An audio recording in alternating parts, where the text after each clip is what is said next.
Hello and welcome back to Zach's Tech Talk Tuesday podcast. Welcome to the latest edition of the show. My name, as always, Ryan McQueeney, hasn't changed since last week or any of the other weeks this show. I'm your host of this wonderful tech-themed podcast, and today we're actually going to be looking forward a couple days to the Thanksgiving holiday and doing a special Turkey Day edition of the show. Yes, that's right. I'm a sucker for themes. I really wanted to do a holiday-themed show this week because we have the shortened week, and I just get the sense that investors are looking for something else to think about to break this lull in the markets, this really volatile, frustrating stretch. Everybody's excited for the holiday, for the break, maybe hit refresh, and hopefully have a little post-Thanksgiving rally to end the year, if you will.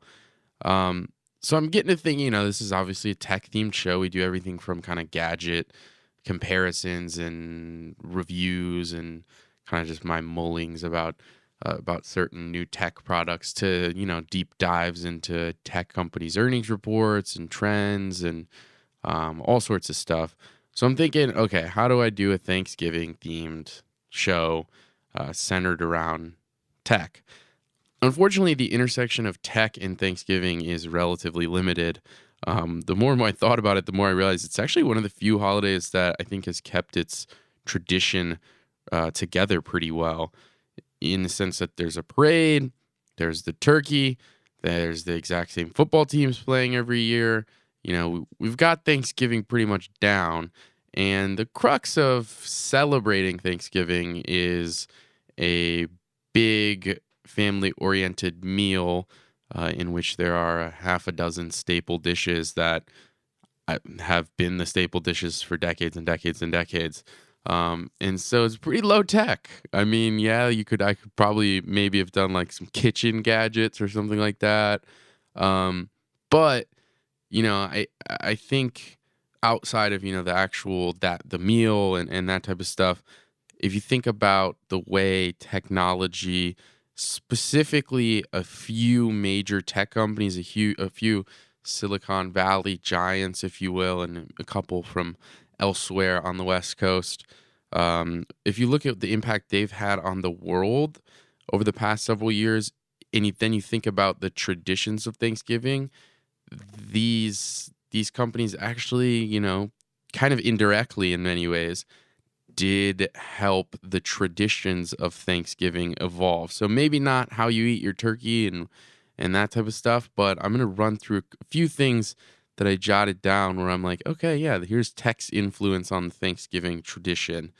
And the first point I want to talk about is communication and spending time together. So that's the big thing about Thanksgiving, really all of our winter holidays, regardless of what you celebrate over the next month and a half or so. A fundamental part of it is spending time with your loved ones, spending time with your family. And typically over the years, that has been in person, and still to this day, very much an in-person thing. It's obviously an incredibly busy period for traveling because people want to go home for the holidays and spend real quality time with their loved ones. But trying to kind of make this point to the tech, I think there is something interesting to think about how new technologies over the last decade or so have really evolved the way we think about spending time with each other and kind of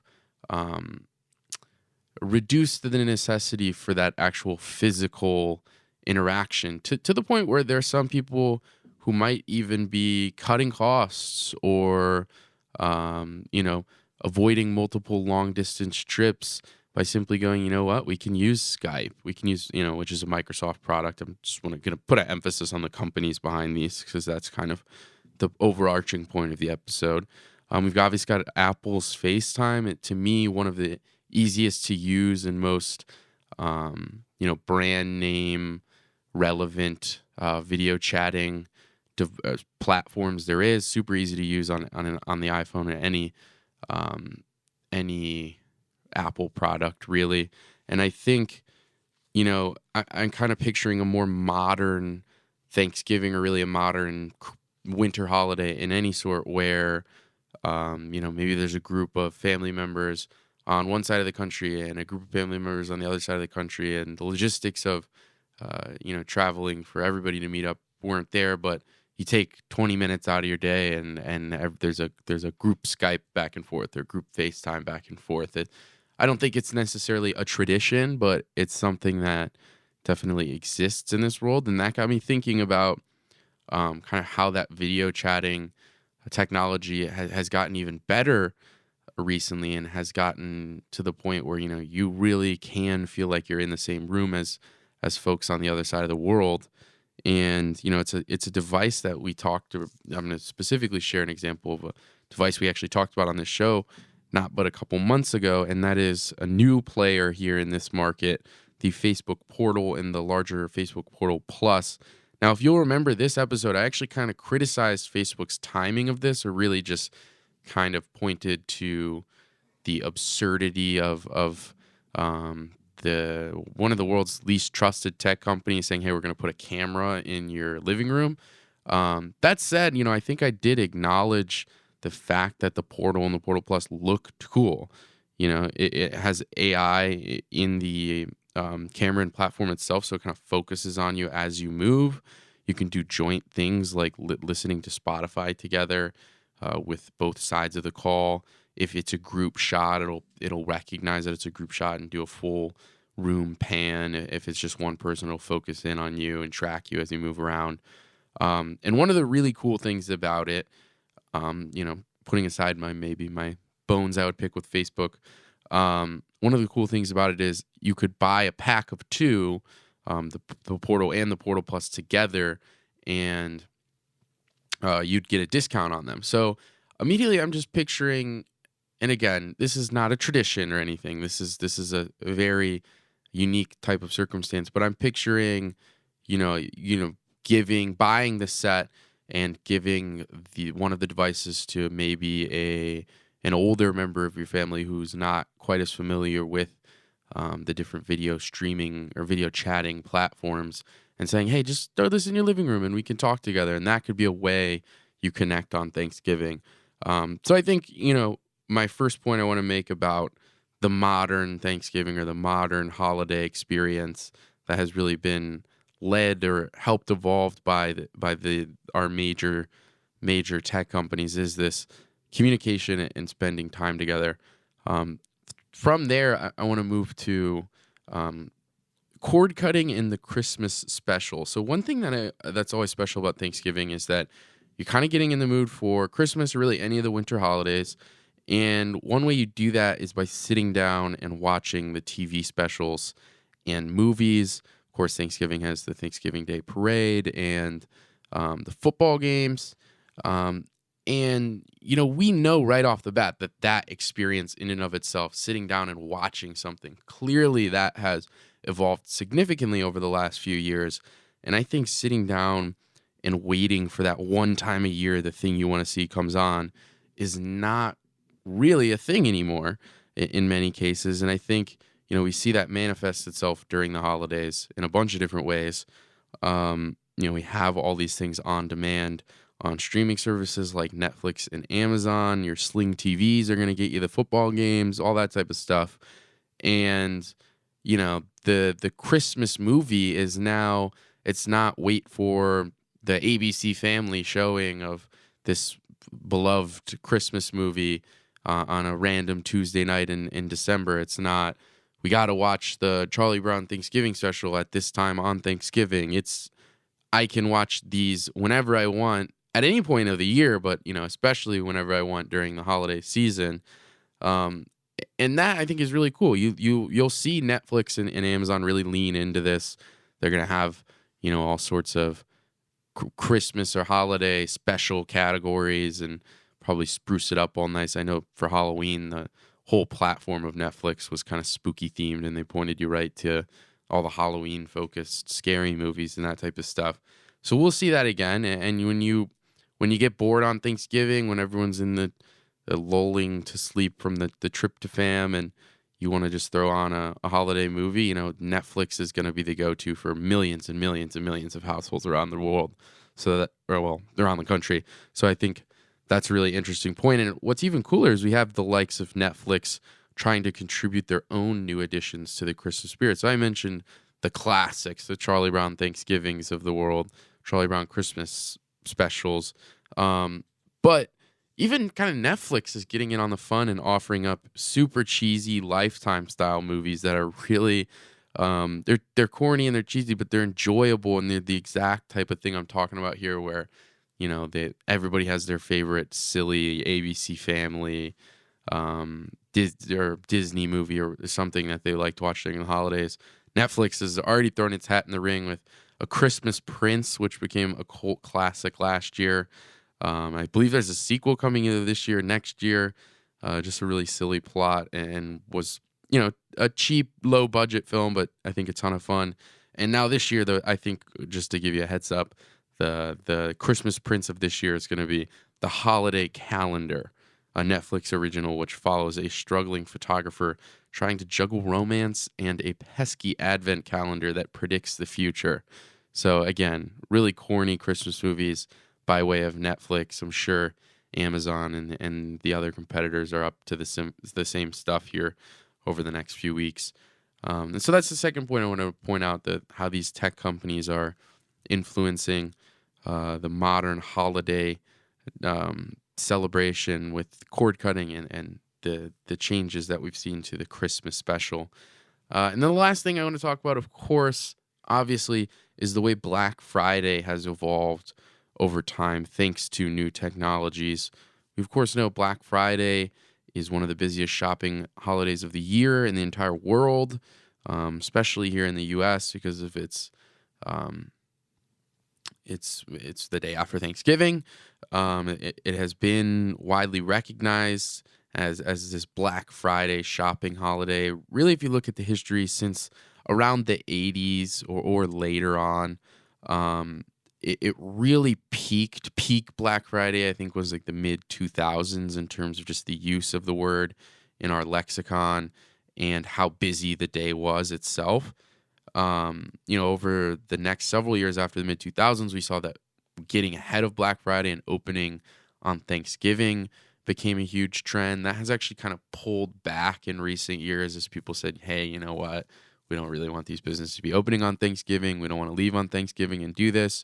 Still a thing to an extent, but so you've already seen that's, Black Friday, and that's not even really mentioning the tech at all, but Black Friday has kind of naturally evolved throughout the years. I think the most obvious way to point at tech's influence on Black Friday is the creation of a completely different day that kind of rivals Black Friday or is part of this huge black shopping weekend, if you will, and that's Cyber Monday. And I just want to touch on the history of Cyber Monday a bit. This is apparently kind of the word or the phrase was kind of invented in 2005 by the National Retail Federation, specifically a website called shop.org that the NRF owns. It is the Monday after Black Friday, so it's the first Monday after Thanksgiving as well. And it wasn't really like a marketing campaign or something. It was just a term coined to describe a trend that retailers actually recognized in the mid 2000s, which was that people were often finding themselves too busy to shop over the Thanksgiving weekend. Maybe it's because they had family in town. Maybe it's because, too busy cooking and cleaning and all other stuff. And so they got to that Monday afterwards and were like, oh, crap, I missed the cool time to go to the store and shop, but, now I can go online. So that's why Cyber Monday kind of got busy in the first place. And then now it is very much a thing, if you will. There's Small Business Saturday as well. It's a busy shopping stretch. Really busy until the new year is finished as well. But I just think about trying to keep this here with the tech companies. Obviously, the likes of an Amazon and the way that it can maneuver, and kind of levy its power in the e-commerce world to succeed and to really have an advantage over traditional retailers during stretches like this. It's already offering discounts. It's already got 2-day free shipping programs in place. It already has that really widespread logistical framework to deliver and to remain consistent during these incredibly busy stretches. And if anything, I think that has just pushed traditional retailers to match that. And it's taken time. We've seen these companies have to invest a lot of money to do it, but we've seen the likes of Target and Walmart respond with their own 2-day shipping programs for the holidays, especially. We see a company maybe like a Macy's or a Nordstrom, these department stores that are mall-based that probably, took years to get the hang of Black Friday and then have gone, okay, now we have to do a Cyber Monday thing as well, because if we don't do it, our competitors, Amazon or whoever, is going to do it, and they're gonna seize that new demand and that new interest for the online shopping. So, I think if anything, that the tech companies have pushed the traditional retailers to evolve, and that has. Some of them are even doing it much better than Amazon is, in my opinion. But I think the inspiration really came from the e-commerce platforms first, and then that pushed the industry to adapt. And now we as consumers have so many options and so many good deals over the next few days. So those are my points. I guess just reviewing communication and spending time together, cord cutting, and the effect it's had on the Christmas special, or the holiday special, I should say. And, of course, Black Friday and Cyber Monday. That is tech's influence, Silicon Valley's influence, if you will. Of course, obviously mentioned several non-Silicon Valley-based tech giants, but you get my point there. Their influence on Thanksgiving and the rest of the winter holidays. And with that, I will wrap things up by wishing everybody a very happy Thanksgiving. Take a break, take a deep breath, if you will. Relax, enjoy your time with your family and your loved ones. We'll see you next week. As a reminder, if you feel that we missed something, or if you want us to cover a different story, shoot us an email at podcast@zax.com. Make sure to check out all of our other exclusive audio content at zax.com/podcasts. Remember to subscribe and leave us a rating on Apple Podcasts. We're also available on SoundCloud, Spotify, Stitcher, basically anywhere that you get your podcasts from. Thank you for tuning in to this special Thanksgiving edition of the Zach's Tech Talk Tuesday podcast. We'll see you next time.